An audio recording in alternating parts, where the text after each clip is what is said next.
Okay, folks, we're joined now by Northern Michigan head coach Grant Patolny. Coach, we'd like to ask you to make an opening statement, then we'll take questions. Yeah, it's hard after you lose, for all of us, for coaches, players, everybody. But when this playoff journey, and tonight was just one game in the playoff journey, and when this started, we went to Bowling Green and played a very good team, and got to Sunday, and I don't know that there was a lot of people outside our room that thought that we could advance through there, and we did, and then we come here and play arguably one of the best teams in the country, and hadn't lost a game at home all year, and you find a way to advance. And tonight was just one of those games where that even in the first or second shift of the game, puck up to our D, it was just a little hair to in front of them, or the saucer pass didn't bounce, or get a couple of things going and you score at the end of the period, and then it's a period break. And then in the third period, I thought we pushed and thought we had a chance, and when we had a power play and make it 4-3, and thought maybe that one went in that got called off, and then we score again, and the guys just kept playing. So I'm proud of this group. They represented their families, they represented themselves, they represented Northern Michigan, they represented the WCHA, and tonight didn't go our way, but I'm really proud of the group. Okay, we'll take questions. Just hit the raise hand function on your computer and we'll get you on. First question will be Ryan Stieg. Ryan, go ahead. Grant, yesterday you were talking about how you felt your team was playing free. Do you feel at the start of the game you guys were playing free, or do you guys tighten up, or what do you think happened? Yeah, I thought, before the game, actually, usually you get a pretty good feel for what the room's like. And I thought, we were loose, and I thought we were in a good place. And, the first goal, it seems like it just kind of was an odd bounce. And, I thought after that, for a little bit, maybe we did tighten up, but then as the game went, especially in the third, we started to play. So, again, it was just, Ryan, it was just one of those nights that we couldn't get our stick on a puck, and it was just a little bit out of our reach, or we were just a second short, or but those things happen. Okay, questions for Coach? Okay. David Karnowski. David, go ahead.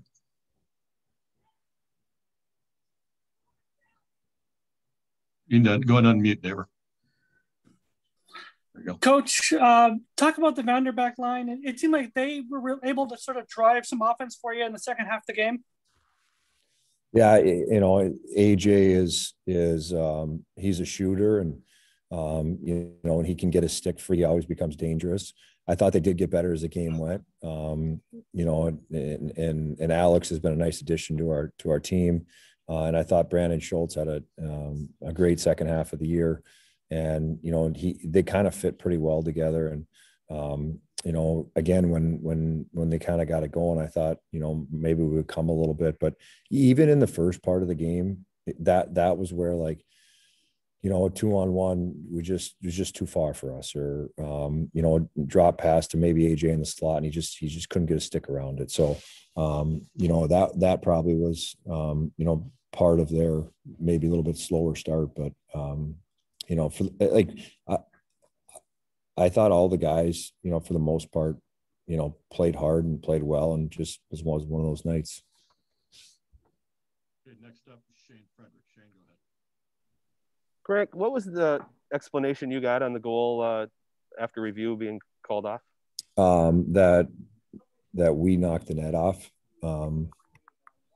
I obviously you can't see that. You don't know if the puck was in yet. You don't know. They just said that we knocked it off, is what they told me.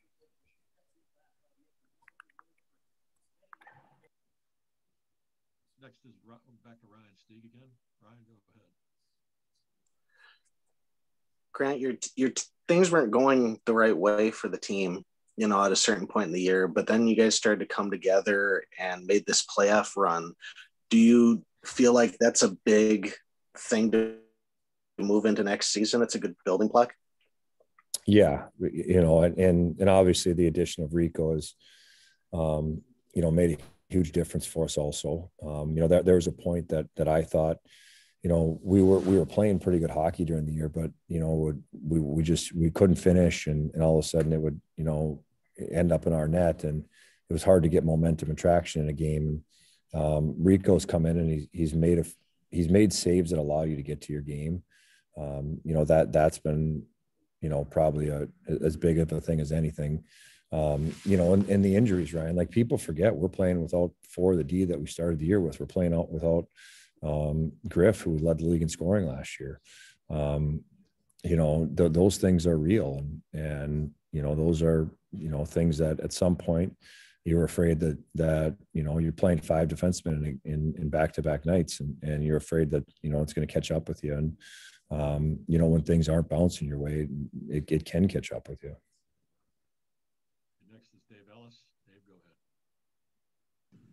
Coach, you did get to create a lot of great depth this year, though, and see a lot of guys get some time. And I know with not a very big senior class, you've got to really be looking forward to what these guys can do to keep developing right now into the team you want to see them become.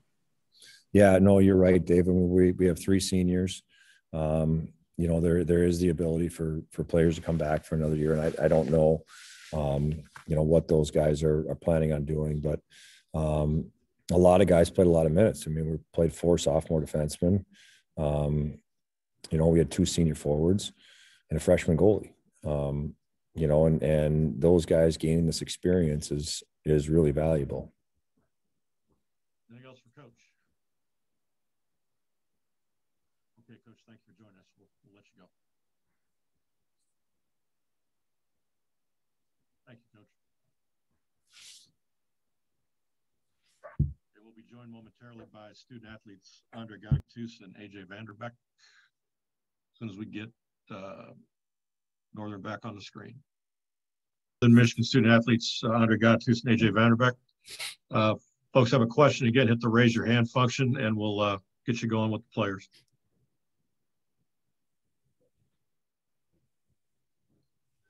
Okay, first up, we'll have Ryan Stieg. Ryan, go ahead. Guys, you guys kept fighting to the very end, you know, early deficit, but you fought back. What does that say about your team and what you've overcome this season?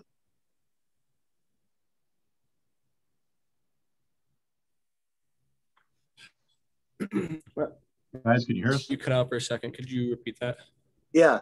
What I said was, can you hear me now? Yep. Yeah. All right.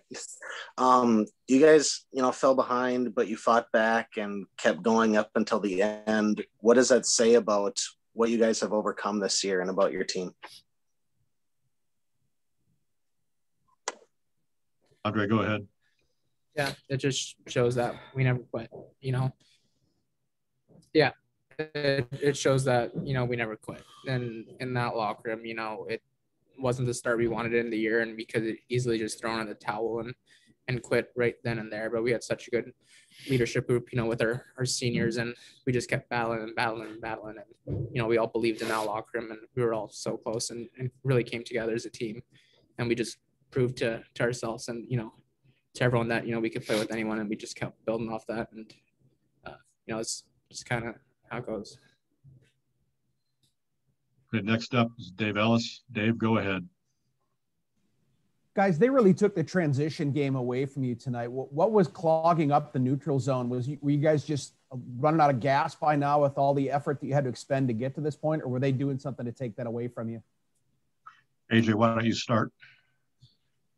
Yeah, I mean, they had a good game plan, and they had a great game today, and just we couldn't get any bounces today, and it's unfortunate. I'm proud of this group. Everyone played hard till the end, and we did all that we could do. Just tonight wasn't enough. Questions for the student athletes?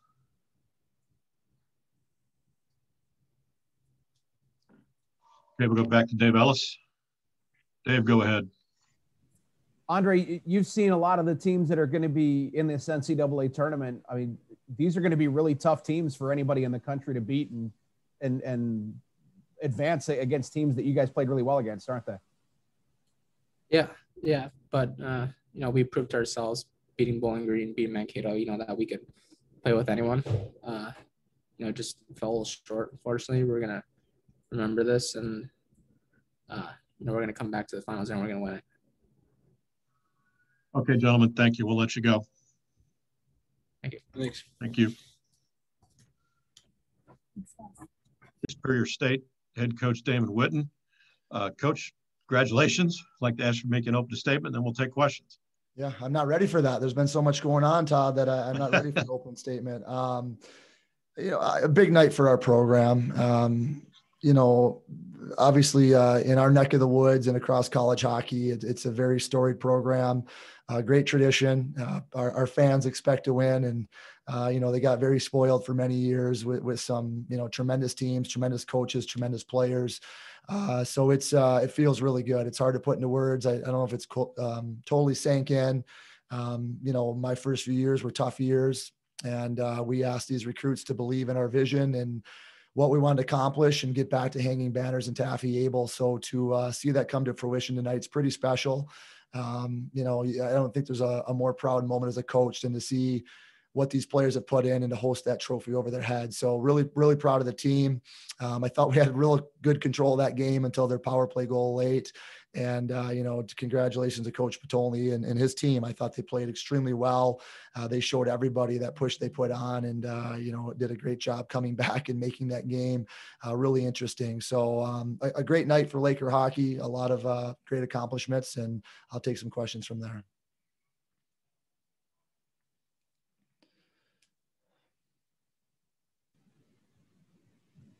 Damon, you made the tournament 4 times as a player.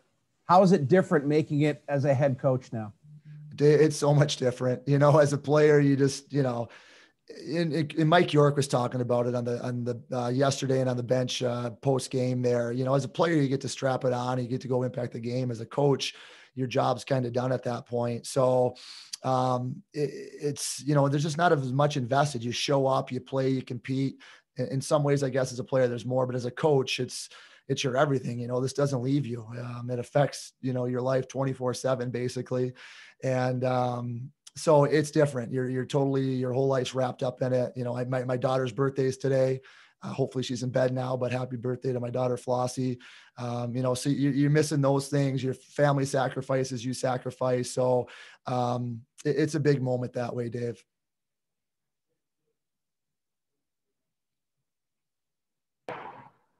Congratulations, Damon. You talked last night about, kind of your worldwide roster. But what does it say about having a guy like Calder, hometown guy, have the game that he had, especially his third period, to respond to Northern Michigan's push come through for you? Well, it's big, and I reflect the Michigan Tech a little bit. Tanner Carroll was so important to that Michigan Tech program, not only for on the ice and how good of a player he was, but the impact he had in our community. And Chase Gamlin's a senior, another Sioux native, and Ashton Calder, was a little bit more well-known because he's leading our team and a great player. So it's very fitting because, like you said, we're Japan, we're Sweden, we're Latvia, we're Germany, on and on. And here we are, our homegrown talent, scoring a hat trick to move us on, getting us back to the NCAA tournament for the first time in so many years. So, we need those Ashton Calders up in Sault Ste. Marie and throughout the UP and Northern Michigan for our program. And he's going to inspire the next generation. So it was great to see. And, when I go to my son's practice or when I go in the rinks, the kids talk about Ashton and Chase. That's who they want to be. So it was great to have him show up on that stage tonight. Okay, next up is David Karnowski. David, go ahead. Coach, can you talk a little bit about the men's Piriselli line and how they really drove things for you, especially early in the game? What a huge start, scoring a goal early. Excuse me. It's a line that, like I said, 2-3 weeks ago, they were really frustrated. I'd imagine if we would have grabbed those guys, they probably would have asked to maybe split up and find some new line mates. They're just, they weren't connecting. They didn't have chemistry. And, we really dug in with those guys, extra video, pulling up old games, talking to them about how important they are for the team. And so I'm glad they stuck with it together. And instead of pulling apart, they pulled together. But they had a huge impact. Brandon Pericelli had a great start. Dustin Mans, Jack Jeffers is a little bit more, maybe the more high skilled guy on the line, but there he was playing in the paint on both goals, going to the dirty area in a championship game. And I think that's what you need in games like that. So that line was certainly the key to this victory tonight. I was like, why? Okay, next up is Brad Coccimiglio. Brad, go ahead. Damon, last summer when we were kind of previewing the year, you talked about depth scoring, needing guys to step up. I think you had 5 or 6 guys tonight had multiple points. You already touched on the one group, Calder. I mean, talk about the fact that you managed to get, scoring from a lot of different guys this year, and is basically exactly what you were looking for prior to the year. Yeah. That's certainly a recruiting piece as well. When you're trying to build your roster and build your lineup, I think my time with Mel Pearson was very beneficial in how to construct a team and, how to compose that. I think what they like to build at Michigan for many years. And then what, we kind of built at Michigan Tech, what was depth, it wasn't finding a fourth line that can, just survive a few minutes. It's getting contributions from throughout, and building a D core that can help you in all facets of the game. And so our D contributed once again tonight, but the scoring spread out throughout the lineup is really important this time of year in these types of games. And we're getting it. And that's certainly by design. That's how we've tried to build this roster and, work with our players to know their roles are all really critical to our success. Okay, next we have Dave Ellis. Dave, go ahead. Damon, what's the next 24 hours going to be like for you guys, knowing that you're going to be able to watch the selection show and know you're going to see your name pop up? Well, Dave, we got to get back to the UP somehow first. You're a UP guy, that. So, we've got to make our way home, and we might be tight to that selection show to get home. But yeah, you know what? We've tried to focus on the next 20 minutes in front of us and not to look too far ahead. So we certainly have some planning to do. As this has gotten closer and closer, I've reached out to a couple of different people and, plan on talking with some of the, my mentors or people I trust in the business about, what's important to take care of these next 24 hours, 48 hours leading into the tournament. And, areas that they felt like were mishandled in their programs and that maybe were distractions. So, we want to let the players enjoy it, and the staff will worry about all the logistics and, next steps. Certainly, very anxious to find out who we're going to play and start that prep work as well. But the biggest task is getting home. So, we're going to make some progress towards that tonight, but we'll use part of Sunday to get back home and then rally the troops to take in the selection show. We have time for 2 more questions. First will be Dave Ellis. Dave, go ahead. Just on the committee real quick, Damon, if you do get asked about somebody like a Bemidji State making the field, what can you say about them and getting 3 teams in for the league? I think our league was the best it's been. I thought it was really, obviously it's, a unique year and a tough year. So they're very deserving. We got to watch the UMass celebration as in between our second and third. I don't even know the final in the AC game yet. So there's certainly going to be some impacts on upsets and things like that. But Bemidji State deserves to be in the tournament. Ernie's done a great job with the program. They can play with anybody. They've had a great year. They've beat, the best teams in our league this year, and they're deserving. So our league deserves it. I thought Ernie's comments yesterday, Tom's comments yesterday were very fitting. It's a great group of people on the committee. They're knowledgeable. Obviously they're all hockey people. So, they'll do their homework and they'll make the right selections with what they need to do and fit the teams in. Okay, last question will go to Shane Frederick. Shane, go ahead. Yeah, Damon, kind of related to that, with the upset that took place earlier in the ECAC, I mean, were you doing much scoreboard watching and determined that you might have to win this game just to make double sure that you get in? Yeah, it's a great question. And yeah, a little bit, like I said, I felt like our body of work, we shouldn't have been a team that was in question, in my opinion, with what we've done all season long and where we finished. But Shane, there was certainly a piece that we just wanted to control our own business. We've used that with their team a lot, that we controlled our own destiny over this. We had to play 10 and 22 and, fight our way to home ice and all those areas. And so here's just another chance to do that. Obviously bigger than that is a chance to win a championship, and that kind of trumped it. But really just felt like our team was on a mission. Our guys were ready to play. We saw that with the start. So, you don't want to leave that up to somebody else. And I'm glad we were able to do that. All right, Coach, thank you very much. We're going to let you go and bring your guys in. Congratulations. Thank you very much. Okay, we'll be joined here in just a minute by student athletes Ashton Calder and Merrick Smittens.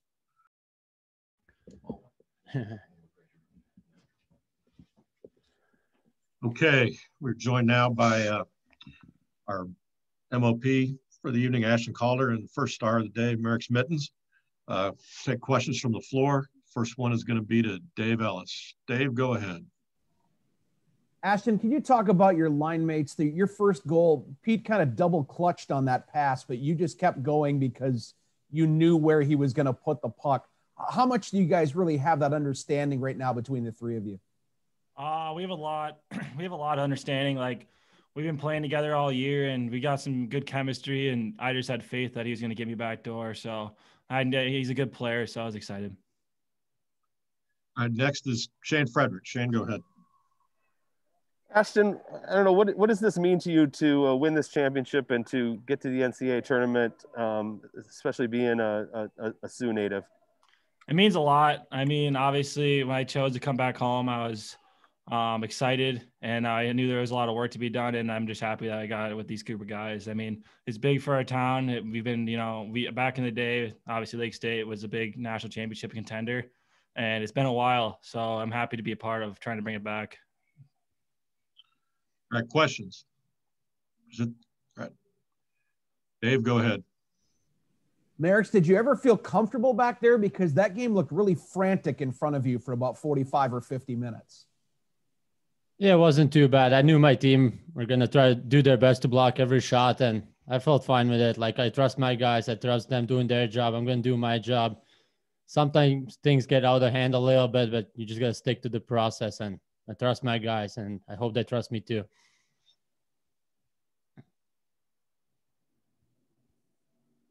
Okay, questions? Back to Dave. Dave, go ahead. For both of you, how exciting will it be to watch the selection show and know that your name is going to pop up tomorrow? We're really excited about it. Like, my freshman year, we came in and we didn't even make playoffs, and now we're going to NCAA tournament. It's a great feeling, and I'm excited. I'm excited. We have a great team, and I believe in this team, and I think we can go far.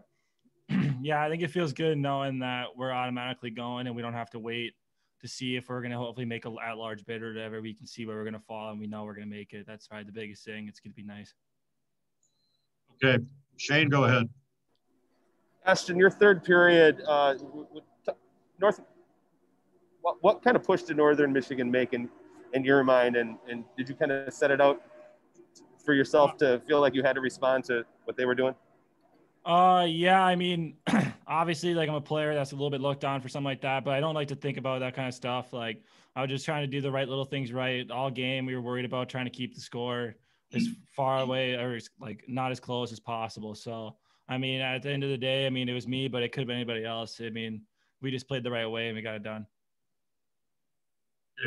Dave Ellis. Dave, go ahead. Hey, guys, when they passed the trophy around at the end of the game, who was the one person you wanted to see lift it the most? I would say Yuki. He's my guy. He's blocking every shot in the PK, so I was excited to see him lift. But it's hard to pick just one guy. I think the whole team deserves it. Yeah, it's hard to say, but I mean, I'm with my fellow Sioux native, Chase Gamblin. I mean, the guy's been waiting, and obviously it's a big thing for us. So when I saw him pick it up, it was a special moment. I was excited. Anything else for student athletes? Okay, gentlemen, thank you. We'll let you go celebrate. Thank you. Safe travels. That concludes our press conference for tonight. We will make the audio and video of this available on WCHA.com shortly, and we'll also go out with the game recap when that's emailed later tonight. Thank you.